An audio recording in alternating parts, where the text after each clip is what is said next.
the police brutality continues. This time the story is out of Texas, where a 20-year-old woman who is unidentified claims that in a fit of road rage, a cop literally pulled out a gun and attempted to gun her down. Now, she says that she was driving in Texas and all of a sudden, Kenneth Caplan, a reserve duty officer with Harris County Precinct 6, was cutting her off. And so she honked, she got really annoyed with him, and then she cut him off.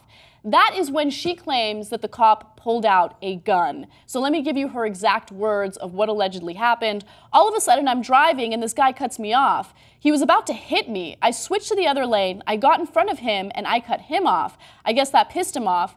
He went like that and he just fired at me. And then all of a sudden, I heard a ring in my ear. I was like, oh my God, he just shot me. I was applying pressure to my head because it wouldn't stop bleeding. I'm gonna die in my car on 610. 610 was the highway that she was on. Now, this doesn't even really faze me because we do stories like this on a regular basis. This was one of the stories I had in my rundown for the Young Turks, and we didn't even get to it because we had too many other police brutality stories to report on. So regardless of what you feel about what happened in Ferguson, one thing that I think we can all agree on is that there's an issue with the culture in our local police departments, and we have to change the excessive force that's being utilized against citizens in this country. Now, I've made my point. I want to hear from you guys. Hank, make your point. Well, unfortunately, I feel for the guy because there have been plenty of people that I want to shoot when I'm driving. However, the lesson here is I don't. Right. That's the lesson. You got to be an adult here. You were given a driver's license and you own a car. Yeah. Don't kill people while you're driving. People, listen, we live in LA. People are going to cut you off. You're going to cut other people off. Misunderstandings are going to happen. All the time. Guess what? You let it go. Let it go, okay? So it is true irony that he is also like a public servant, right? Yep. What is it? What is their police slogan? Is serve, protect, respect, to protect all and that? serve, Yeah. but apparently that's not what all of them are all about. I think that it's a power grab, and I think that some of them get drunk off their own power, which sucks to say because I know cops personally that I absolutely love, and they're good people who do want to protect and serve. But it's cops like this that give all other police officers a bad name, especially when the other cops don't stand up against this type of behavior. Andy, what about you? Make your point. I think the reason that nobody stands up to this kind of behavior is because it's so ingrained in the culture of sort of excessive force that there are not these opportunities for people to actually take a step back and say, look, this is ridiculous. Like, let's stop doing this. Yeah. The other thing with this guy is like he wasn't really acting in his police capacity. He just also happened to be a police officer. And you know, we always talk about correlation is not causation and that whole thing. Little Kim Horcher reference there. I don't know if she says that a lot. Or she said it once. I don't know. It doesn't really matter. But 2 to 3 times. She's been known to say things. So, I mean, I could attribute it to her. Right.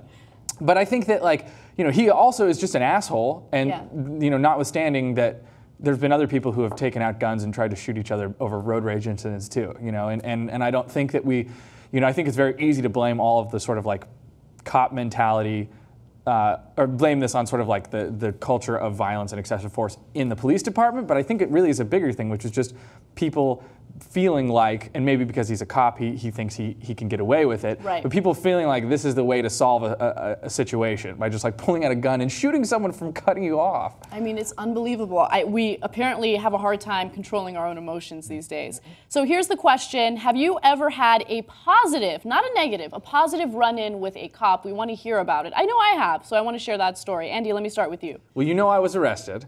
For DUI, I falsely imprisoned for 14 hours. That was a not positive experience, but I have, you know, in working in journalism and things like that, experienced a lot of interactions with cops where I am not the problem, you know what I mean? And I'm the person who is there basically to just get information. And so from that regard, you know, if you're coming into a situation as a reporter or as like a news gatherer, you're going to definitely have a different sort of interaction than if you're there because there's a cop responding to you doing something wrong. Yeah. So, you know, I had a lot of the university police that I knew, you know, were actually really great. Yeah.